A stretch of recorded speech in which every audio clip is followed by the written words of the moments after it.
The year was 2841, and space was full of predators. Alien empires with fleets the size of moons moved from system to system, swallowing weaker worlds in weeks. Humanity had faced them all, the Karath, the Hekrath, the Terex, and somehow always survived. But not because Earth had the biggest ships or the strongest armies. No. Humanity's deadliest weapon was something the aliens never truly understood: debt. In the grand chamber of the Terex Dominion's War Council, the Emperor's voice thundered. "This is impossible. We rule 70 star systems. Our fleets number in the millions. How can the treasury be empty?" Holograms flickered above the long obsidian table, showing numbers so huge they almost didn't look real. Trade imports. From Earth, medical technology, advanced grain seeds, energy converters, mining bots, all bought on human credit. All adding up to one number the Emperor couldn't ignore: 47 trillion credits, and every single one owed to Earth. The Emperor's eyes, cold vertical slits, scanned the room of generals, ministers, and bankers. None dared speak. They had been borrowing from humans for decades, thinking of them as desperate merchants willing to sell anything for survival. Now the humans had stopped smiling. The Dominion's Minister of Finance cleared his throat. They have sent an official notice, Majesty. The Terran Trade Authority says it is time to call in the debt." The Emperor snarled, his claws scratching the table. "They think they can threaten us with numbers on a screen. We will pay when we choose. If they demand too much, we will take what we want." But deep down, a knot of unease tightened in his chest. On the other side of the galaxy, Earth's answer to the Emperor's rage was already in motion. The Terran Trade Authority's headquarters floated in high orbit above Earth, a vast ring-shaped station of steel and glass. It was not a place of soldiers. It was a place of suits, data streams, and numbers that could ruin worlds. Inside the main council chamber, 12 human delegates sat around a sleek black table. At the head was Chairwoman Lyra Voss, a woman whose calm eyes could make the most hardened alien commander feel small. The room was silent until she spoke. "It's time to call in the debt." No one needed more words. Teams of enforcement officers began transmitting orders. Trade networks were flagged. Credit systems were locked. The galaxy's financial arteries, most of them quietly built and maintained by humans, began to close. Back in the Terex capital, the first signs of trouble arrived within hours. Merchant ships couldn't refuel at neutral ports. Their payments were declined by every bank in the system. Food shipments stalled. The Dominion's civilian population didn't know why prices had suddenly doubled overnight. But the Emperor knew. In a private chamber, his most trusted general asked, "Majesty, should we deploy the fleet to Earth before this economic attack weakens us further?" The Emperor bared his teeth. "Yes, prepare them. If humans think they can starve us, we will burn their world." The general bowed and left, but as the doors closed, a shadow of doubt crossed the Emperor's face. Wars were fought with ships and weapons, but wars were also fought with supply lines, trade, and money. And humans were masters of the second kind.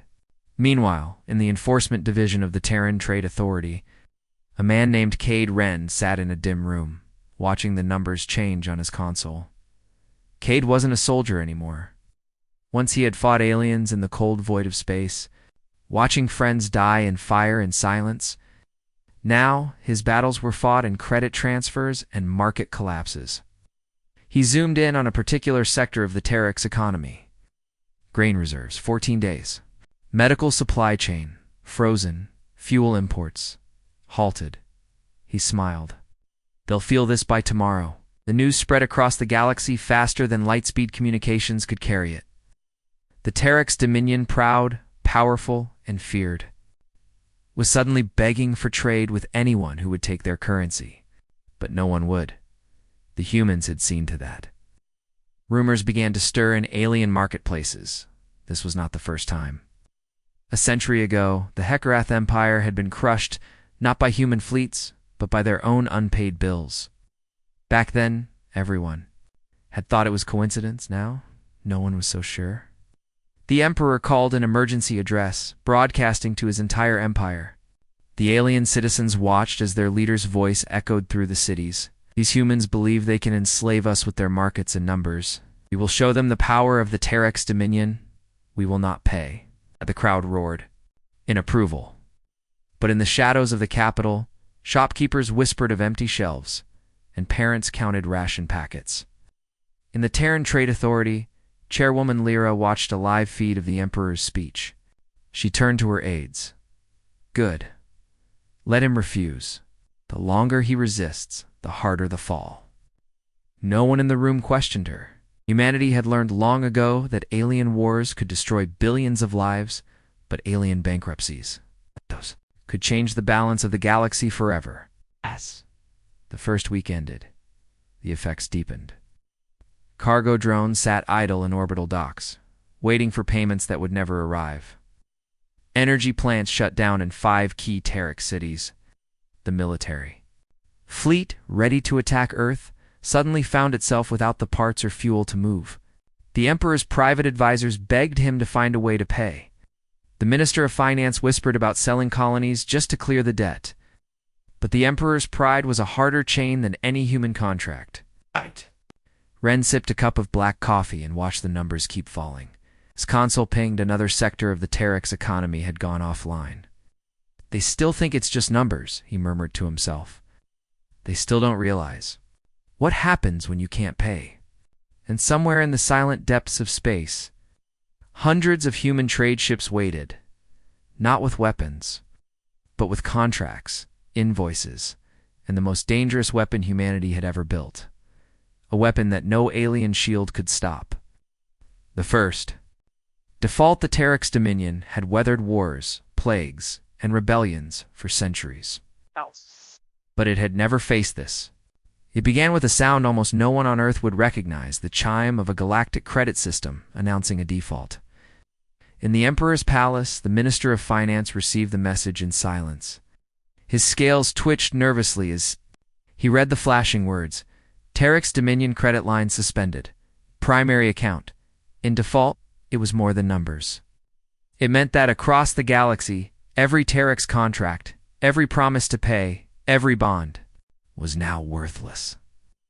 In the streets of the capital city, the first signs were small. Merchants argued with suppliers.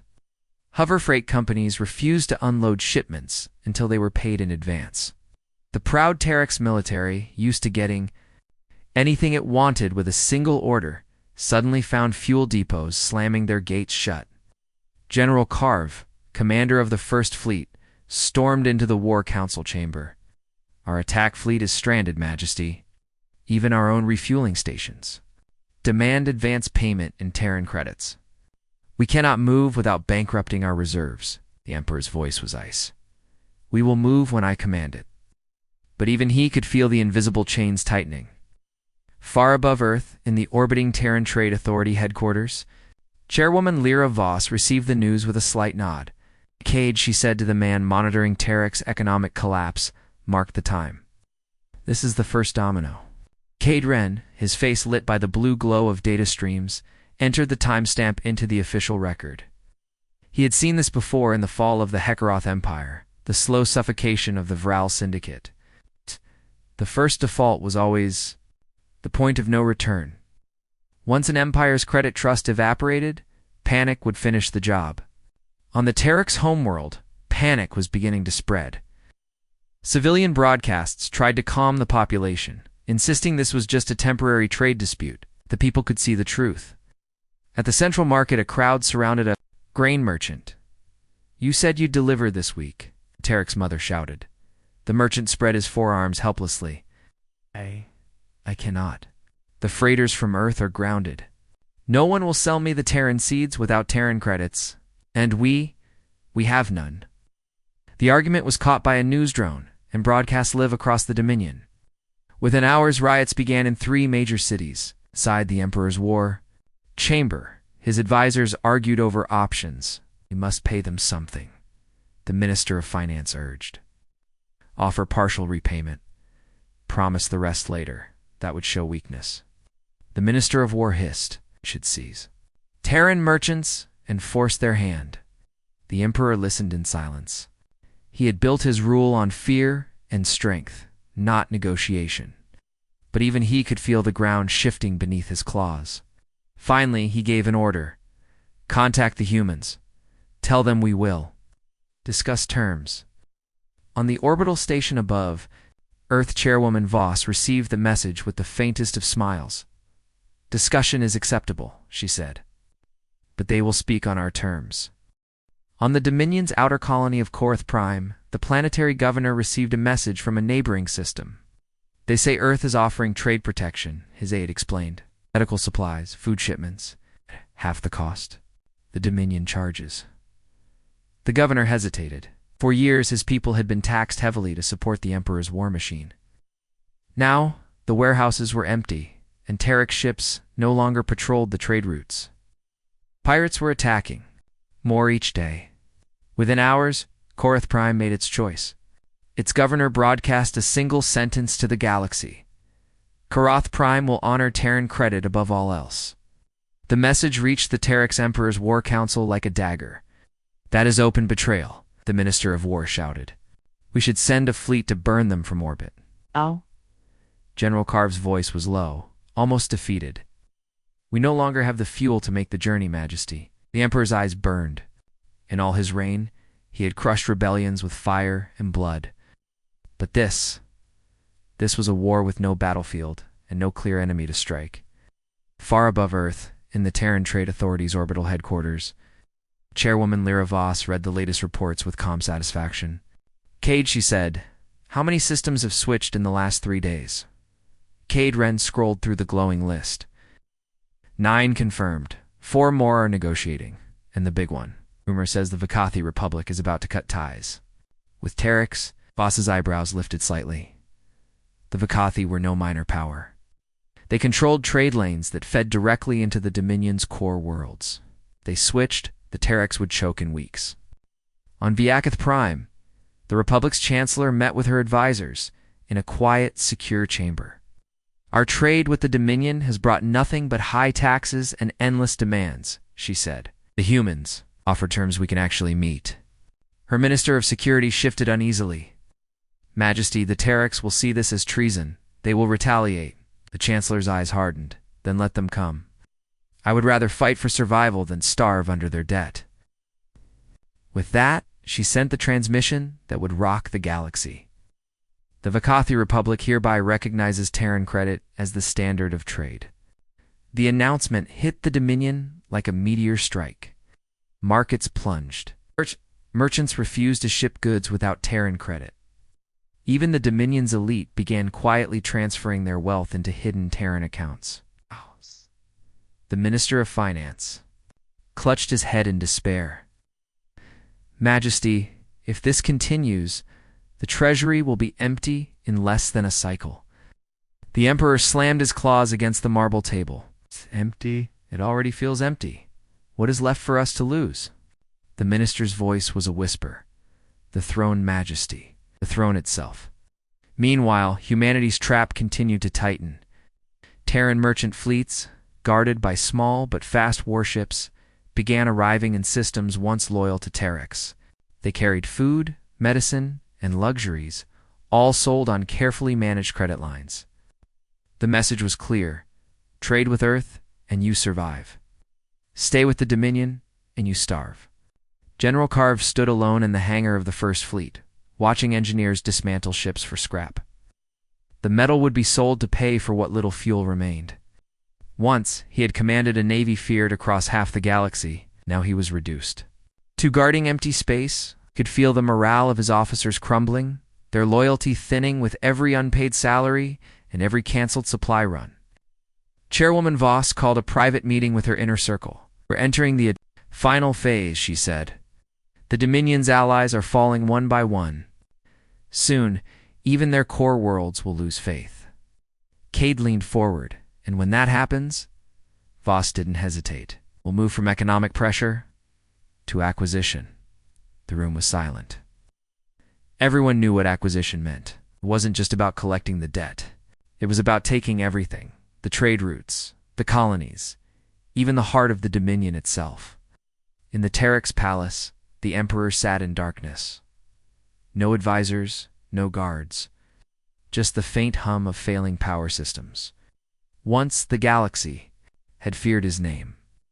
Now, systems that had once sworn loyalty were sending him demands to pay Terran creditors before they would send supplies. He had thought war was fought with fleets and armies. The humans had shown him otherwise. This war was fought with numbers on a screen, and it was one he could not win.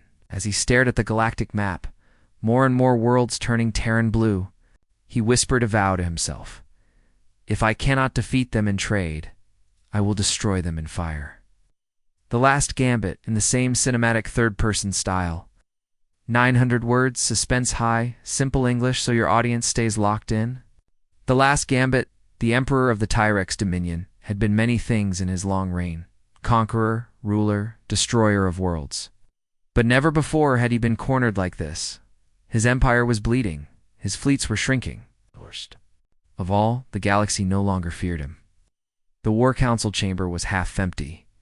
Many generals had simply vanished, taking their ships and swearing loyalty to other powers. Those who remained looked hollow-eyed. The Minister of Finance spoke. First, Majesty. The debt collectors are everywhere.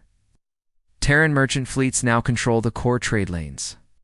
Even our private banks are refusing to fund the fleet unless we pay them in Terran credit. The Emperor's claws tapped the armrest slowly. Then we will do what the humans never expect. Generals leaned in. We will not pay. The Emperor said, his voice like steel, we will not bargain. We will not surrender. Instead, we will burn the humans' credit system to ash. The plan was madness, and that was why it might work. The humans' greatest weapon was not their ships or soldiers. It was the Terran Trade Network, a vast encrypted system that kept every account, every debt, and every deal secure. If it fell, the Terran economy would stall, their influence would collapse, and all those worlds now turning to Earth would be left stranded. The Emperor's scientists had been secretly working on a virus, a digital weapon designed to rip through the Terran banking AI, like fire through dry grass. They called it the Black Ledger. To deliver the virus, the Terex needed proximity. It could not approach Earth openly. Terran patrols would shred any Dominion fleet that came near. So they found another way. A small cargo vessel, disguised as a Vakathi grain hauler, would carry the virus in its navigation core. It would dock with a Terran trade hub under a false ID. The moment the systems linked, the virus would jump into the network and spread everywhere at once. If it worked, Terran accounts would vanish overnight. Debt records, payment lines, even personal savings, gone. Meanwhile, far above Earth, in the Terran Trade Authority's orbital headquarters, Chairwoman Lyra Voss reviewed reports. The collapse of the Dominion seemed inevitable now. More worlds had switched to Terran credit in the last week than in the entire previous year. But something gnawed at her instincts. The Terex were proud, stubborn, and cunning. They would not simply accept defeat. She summoned Cade Wren to her office. Tell me, she said, what would you do if you were the Emperor? Cade frowned. I'd look for the one thing that could hurt us most. And right now, that's the credit network. Voss's eyes narrowed. Exactly. She ordered a full security sweep of every trade hub within 10 light years. Every incoming ship, no matter how small, was to be scanned down to its core code.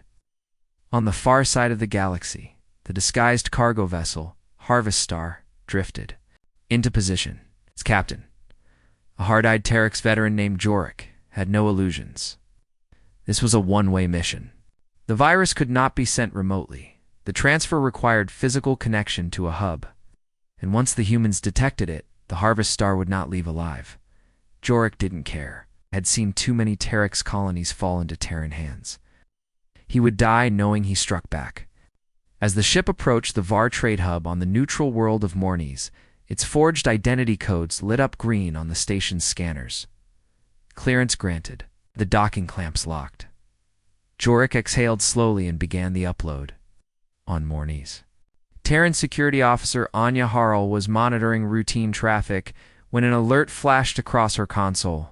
Code handshake detected source, docking bay 7. Her fingers flew across the keys. The incoming data stream was massive, far larger than a standard cargo manifest, and its encryption signature wasn't Vakathi. It was Terex. Her voice was calm but urgent overcomes. Security to base 7. Full lockdown now. Harvest Star Jorix saw the alarm lights flash red. They had detected him faster than expected. He slammed his claws into the manual override, forcing the transfer speed higher. The virus began eating its way into the hub systems. 1%, 3%, 7%. A thunderous boom rocked the ship as Terran Marines blasted through the airlock. Jorix snarled and fought, but they cut him down within moments. On the console, the upload reached 9%, then froze. Back on the orbital headquarters, Voss read the incident report. The virus had been contained before it reached the main network. Cade leaned against the wall, shaking his head. They're desperate. This was a suicide run. Voss's voice was low, but certain, and it won't be their last. The first explosion happened on the rim world of Draves' Prime. It was midnight local time when the planet's largest Terran bank erupted into a column of flame, taking half the business district with it. Before the news could even spread, too, more worlds burned.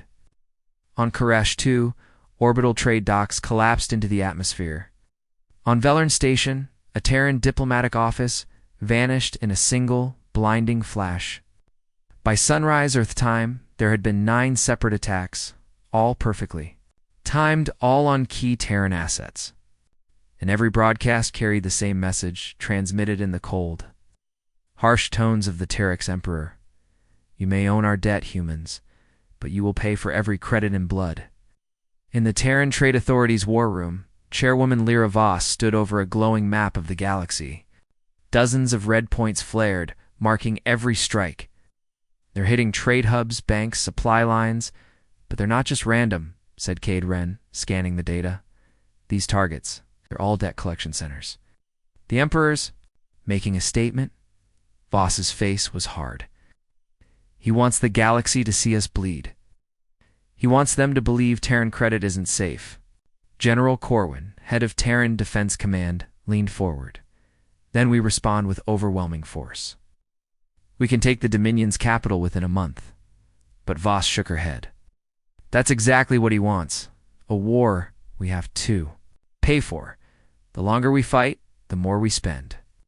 Debt is our weapon, General, but it can cut both ways. Meanwhile, in the Dominion's shadowy outer sectors, the Emperor watched the chaos unfold through streams of intercepted news. His remaining admirals gathered in a darkened chamber, lit only by a holographic map of burning Terran facilities. This is only the beginning, the Emperor said. The humans cannot guard every world. For every one they save, we will strike 2 more. One admiral, older and battle-scarred, hesitated. Majesty, our resources are running dry. Fuel, weapons, even food is scarce. Every attack costs us more than we gain. The Emperor's gaze was like ice. Then take it. It's from loyal worlds, from traders, from anyone. We are not fighting to win a war. We are fighting to make them choke. On the cost of holding our chains. On the mining colony of Threx 4, Anya Harl, the same Terran officer who stopped the virus attack, now led a security team assigned to protect a key Terran credit vault. It was a massive underground facility, storing physical backups of every major debt contract in the sector. If destroyed, billions of credits and owed payments would vanish. Her team knew the Terex would try something. What they didn't know was how. 2 nights into her watch, the attack came. A disguised freighter drifted into orbit, claiming mechanical trouble. Standard inspections found nothing suspicious. But as soon as it was allowed to dock, hidden compartments in its hull opened, releasing a swarm of small black drones. Silent and fast, the drones sliced through airlocks, crawled through vents, and began planting shaped charges deep within the vault's walls. Anya's sensors caught the movement just in time. Lock it down. All teams, 2 Sector 4. Gunfire erupted in the corridors. Sparks and smoke filled the air. The drones moved like shadows, but one by one, Anya's squad cut them down. When the last one fell, its blinking core suddenly glowed red. "Bomb!" shouted one soldier. The blast rocked the vault, throwing Anya to the floor. Dust rained from the ceiling. But when the smoke cleared, the vault door still stood. On the orbital headquarters, Voss read Anya's report in silence. The attacks were failing, but only just. Cade spoke from the corner. "They're losing resources, but they're making us spend more than we want to admit. Security, repairs, rerouting trade. It's costing billions already." Voss turned to him. "We need to end this before the galaxy starts doubting Terran. Credit, and that means we don't wait for them to hit us again." Cade frowned. "You're talking about going after the Emperor himself." She didn't answer, but the look in her eyes was enough. Far away, in the Emperor's palace, a courier brought new intelligence. The Terrans had begun mobilizing strike teams. Not fleets, small, specialized units moving toward the Dominion's core. The Emperor's smile was slow and dangerous. "Good," he said. "Let them come. I will make their final payment in their own blood." He stood, his massive cloak sweeping the floor, and looked out over the burning city beyond his balcony. "This is not about who wins," he whispered to himself. "It is about who breaks first." In the war room, Voss looked around at her commanders. "Prepare the infiltration teams. No more defense. We take the fight to him." She paused, her voice dropping to a deadly calm. "And when we find him, we make him pay. If you want, I can now make part 6, the debt paid in full, where the final showdown happens with a twist that makes the audience see humanity's weapon in an entirely new way. That's where we'll close the story in a way your viewers won't forget." The Terran strike ship Resolute drifted through the cold void, its hull dark to avoid detection. Inside, only dim red lights marked the corridors. The mission was clear: infiltrate the Terex Dominion's capital, capture the Emperor, and end the debt war before it dragged the whole galaxy into chaos. Chairwoman Lyra Voss stood at the holotable with Commander Anya Harl. Between them, a 3D map of the Dominion Palace rotated slowly. "You have 1 hour from planetfall," Voss said. "If you're not out by then, we assume you're gone." Anya nodded. She had survived the virus attack, defended the credit vault, and now she was leading the final strike. But deep inside, she knew this would be the most dangerous mission of her life. The palace loomed like a black mountain over the capital city, its spires stabbing into the night sky. Floodlights scanned the walls and gunships circled overhead. The streets below were filled with soldiers in dark armor. The infiltration team, 6 humans in adaptive camo suits, moved like ghosts through the shadows, their suits bent light around them, making them nearly invisible. They reached a drainage tunnel beneath the palace and slipped inside. The sound of running water covered their footsteps. Halfway in, a voice crackled in Anya's earpiece. "We're picking up motion." Ahead, the tunnel's curve revealed to Terex guards, massive and armored, their eyes glowing faintly in the dark. Anya signaled with her hand. 2 silenced shots hissed through the air, and the guards dropped without a sound. Inside the palace, the corridor smelled of burning incense and metal. Ancient banners hung on the walls, each telling the Dominion's long history of conquest. Now much of that history was held hostage by Terran debt. The team moved fast, disabling cameras and sensors. They reached the Emperor's private hall, a huge circular chamber with a domed ceiling painted in gold, in crimson, and there at the far end sat the Emperor himself. He did not look surprised. "So," he said, his voice carrying easily across the hall, "the debt collectors have come." Anya stepped forward, weapon raised. "It's over. We'll surrender. The Dominion and sign, the transfer of assets." The Emperor laughed. "You think you've won? Humans measure everything in credits and contracts. But power is not written on paper. Power lives in fear. I have already planted that fear in every government you trade with.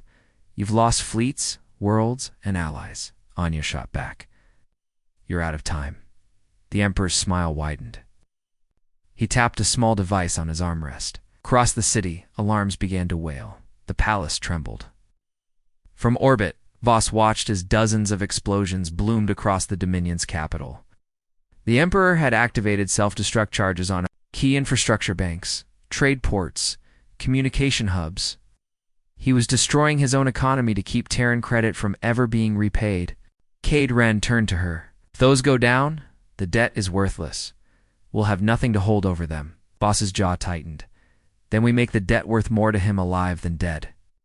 She opened to come to Anya. Change of plan. Do not kill him. Capture him. He is the collateral now. In the hall, Anya got the message, just as Dominion guards poured in from hidden doors. Blaster fire lit the air. Her team dove for cover, returning precise, deadly shots. Two of her squad went down, but they pushed forward. Anya vaulted over the Emperor's dais and slammed a stun cuff around his wrist before he could reach for his weapon. The moment the cuff locked, the palace lights flickered. Every system recognizing the Emperor's biometric override had been seized. Anya pressed her sidearm to his temple. Call them off. The Emperor's gaze was cold, but after a long, tense moment, he lifted his hand and spoke a single word into the cum. Across the city, the explosions ceased. Back aboard, the resolute Voss met the captured Emperor face to face. The recording of his surrender would be broadcast to every trade world in the galaxy. You tried to bankrupt us, she told him. You tried to turn debt into a weapon against humanity. Now you will pay in the only currency you have left. Your rule?